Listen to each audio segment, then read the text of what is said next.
There's a Stoic lesson that can save you years of frustration. Don't waste your time trying to convince the crowd. Live your life so well that the truth convinces itself. Think about it. How many hours of your life have you lost replaying conversations in your head, wishing you had the perfect comeback? Or trying to show someone, maybe an old friend, an ex, or even your parents, that you're not who they think you are? It's exhausting. And here's the hard truth. They don't care as much as you think. Instead of wasting your life trying to prove them wrong, Stoicism teaches you to prove yourself right. To live in a way that's unshakable. Not because the world claps for you, but because you're clapping for yourself. And if that hits home, stick around. Hit the like button, subscribe, and join me on this journey of inner power. Let's get into it. Number 1, the trap of external validation. We've all been there. Someone doubted us, underestimated us, or even laughed at us. And in that moment, a fire lit inside. I'll show them. It feels motivating, but it's a trap. Because now, your life isn't about your standards, it's about theirs. You're living in reaction, not creation. The Stoics warned about this centuries ago. Epictetus said, "If you want to improve, be content to be thought foolish and stupid." Notice what he didn't say. He didn't say, prove them wrong. He said, accept it. Why? Because when you're obsessed with proving people wrong, you've given them control of your life. It's like letting someone rent a room in your head without paying rent. They don't even think about you anymore, but you're still building your entire future around their opinion. That's not strength, that's slavery. And the funny thing, even when you finally prove them wrong, guess what? They'll either deny it, ignore it, or find something else to criticize. You can't win that game. Number 2, the power of self-approval. So what's the Stoic alternative? It's simple, but hard. Shift your focus from them to you. Instead of asking, what will they think? Ask, what do I think? Did I live according to my values today? Marcus Aurelius reminded himself, it never ceases to amaze me. We all love ourselves more than other people, but care more about their opinion than our own. It's crazy when you think about it. We spend hours worrying if strangers approve of us, when we're the ones who live with ourselves 24/7. Here's the truth. If you don't believe in your own actions, no amount of applause will fix that emptiness. But if you're proud of the way you live, criticism becomes background noise. It's like someone booing you while you're eating pizza. You still enjoy the slice. Humor aside, this is where real freedom begins. When you stop chasing applause, you can finally enjoy the sound of silence. Number 3, living by inner standards. To prove yourself, right means setting standards that are independent of others. This doesn't mean arrogance. It doesn't mean ignoring advice. It means creating a compass inside you that isn't shaken by storms outside. Think of an athlete training alone in the dark while no one's watching. No claps, no cameras, no validation. Yet the discipline in those hidden hours is what makes them great. The Stoic way is the same. You're training your character in private, for no audience but yourself. Ask yourself, did I show courage when fear came? Did I show discipline when temptation knocked? Did I keep my word when it was hard? If yes, you've already won. You've already proved yourself right. And here's the kicker. When you live this way, people eventually notice. Not because you're trying, but because authenticity is magnetic. Number 4, the weight of resentment versus the lightness of freedom. When you live to prove others wrong, resentment grows. You carry their faces, their words, their doubts like heavy stones in a backpack. Every step is slower, heavier. You can't even enjoy your own wins because they're not really yours. They're just trophies in a fight you didn't need to fight. But when you shift to proving yourself right, life feels lighter. You start to move with freedom.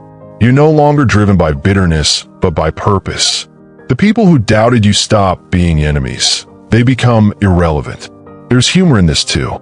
Imagine working for years, sweating, grinding, sacrificing, just to show an old high school teacher you weren't lazy.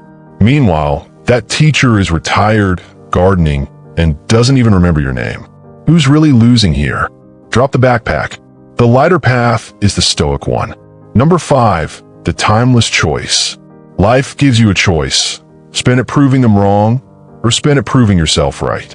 One road is endless, exhausting, and bitter. The other is calm, powerful, and free. The Stoics remind us that we don't control the crowd. We control ourselves. And when your energy goes into building yourself, your actions speak louder than any argument. That's why the best revenge isn't revenge at all. It's indifference paired with excellence. So ask yourself, what do I need to prove to myself? Maybe it's courage. Maybe it's patience. Maybe it's finally living by your values, not their doubts. That's the only proof that matters. And here's the irony. When you stop trying to prove them wrong, you often do, without even trying. Number 6, the illusion of victory. When you chase the idea of proving them wrong, you imagine a grand moment of victory, the crowd clapping, your critics in shock, your enemies silent. But in reality, that moment rarely comes. Even if it does, it lasts a few seconds before people move on to the next thing. Stoicism calls this chasing shadows. Seneca wrote that the man who is everywhere is nowhere. In the same way, the man who tries to win everyone's approval loses himself.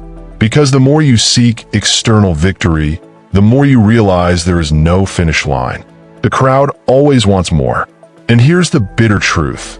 The people you're trying to prove wrong probably won't even admit you proved them wrong. Pride gets in the way. They'll move the goalposts, criticize something else, or pretend they never doubted you in the first place. That's why Stoics choose a different game. They aim for inner victory. Victory that no one can deny because it exists within. Number 7, building quiet confidence. When you stop trying to prove them wrong, you give yourself permission to build quiet confidence. Not the loud, flashy kind that needs validation, but the kind that sits in silence and knows. Picture a person walking into a room who doesn't need to announce their success. They don't need to brag. They don't need to argue. Their presence says enough. That's the type of confidence Stoicism builds. It's calm, not chaotic. Quiet confidence comes from small daily victories. Waking up when you said you would.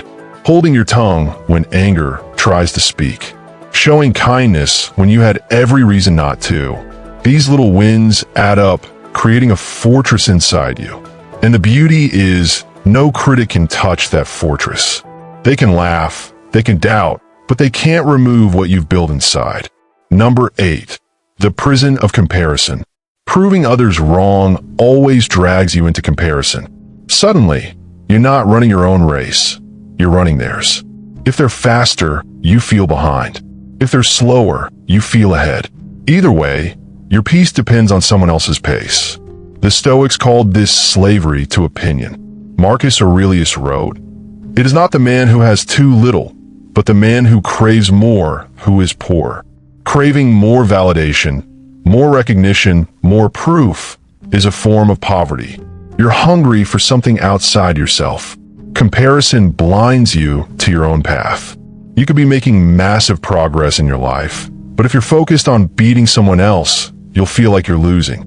That's the cruel joke of comparison. It robs you even when you're winning. Instead, measure yourself against yesterday's version of you. That's the only scoreboard worth looking at. Number 9, the peace of indifference. One of the most powerful Stoic tools is indifference. The ability to look at insults, doubts, or criticism and feel nothing. Not rage, not resentment, just calm indifference. It sounds cold, but it's actually freeing. Imagine being immune to their words. Imagine hearing, "You'll never make it," and shrugging like someone just said, "It might rain tomorrow." That's indifference. Indifference doesn't mean you don't care about life. It means you stop caring about meaningless noise. The Stoics compared it to a dog barking at you in the street. Do you argue with the dog, or do you keep walking? Critics are the barking dogs of life. The wise man doesn't bark back. He keeps walking. Number 10, the legacy you leave. When you live to prove others wrong, your legacy is small. You're remembered as someone who reacted, someone whose life was shaped by the doubts of others. But when you live to prove yourself right, your legacy expands. You become an example, not just a reactor. Think of Marcus Aurelius. He wasn't remembered for clapping back at critics. He's remembered for building an empire of character, wisdom, and calm leadership. His writings still echo centuries later, not because he proved someone wrong, but because he proved himself right. Your actions today ripple into tomorrow. The values you live by, the patience you practice, the discipline you hold, they're seeds that grow into legacy. No critic can erase that. So ask yourself, when you're gone, do you want to be remembered as someone who wasted life fighting shadows? Or someone who lived so deeply true to themselves that no shadow could touch them? So now you have two paths: the noisy, endless chase of proving them wrong, or the calm, powerful path of proving yourself right. The Stoics knew which path led to peace, freedom, and greatness. And if you're choosing that path with me, hit the like button, subscribe, and let's walk it together. Because proving yourself right, that's a life worth living.